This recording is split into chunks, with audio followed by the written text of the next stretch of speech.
குருவின் தினம் ஒரு சுவடுகளில் ஒரு மாய வித்தையை ஒன்று எல்லோரும் கற்றுக்கணுன்னு ஆசைப்பட்றீங்களா? அப்படின்னா என்ன அப்படின்ற ஒரு விஷயத்தை நாங்கள் எல்லோரும் சொல்லணும்னு ஆசைப்படுறோங்க. ஒரு மாய வித்தை, அதாவது இந்த உலகத்தையே மயக்கக்கூடிய வித்தைன்னு சொல்லலாமா? இல்லை உங்களை சார்ந்தவங்களை வரைக்கும் மயக்கக்கூடிய வித்தைன்னு சொல்லலாமா? இல்லைங்க, உங்களை யாரையாச்சும் பிடிக்காதவங்களை மயக்கணும்னு ஆசைப்பட்றீங்களா?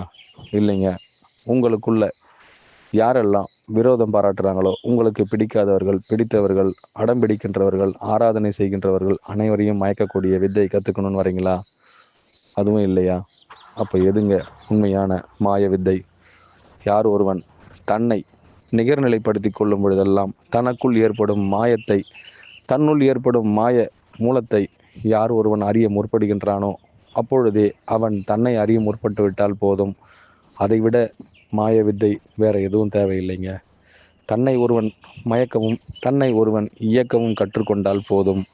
அவனுள் அப்பொழுது அது அவனிடமிருந்தே வெளிப்பட்டு விடும். அவனை அவன் இயக்கவும் மயக்கவும் தன்னை இயக்கத்தின் அதிபதியாக்கி கொள்ளவும் அவன் தயாராகிவிட்டான்னு.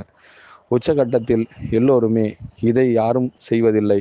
பிறரை மயக்குவது, பிறரை வசியப்படுத்துவது, பிறர் எண்ணத்தில் வாழ்வது, பிறரை எப்படி என்றெல்லாம் கெடுப்பதுங்கிறதுல தான் நம்மளுடைய மாய விதையை பிறரிடத்துல கொண்டு போய் சேர்க்க ஆசைப்படுறாங்க.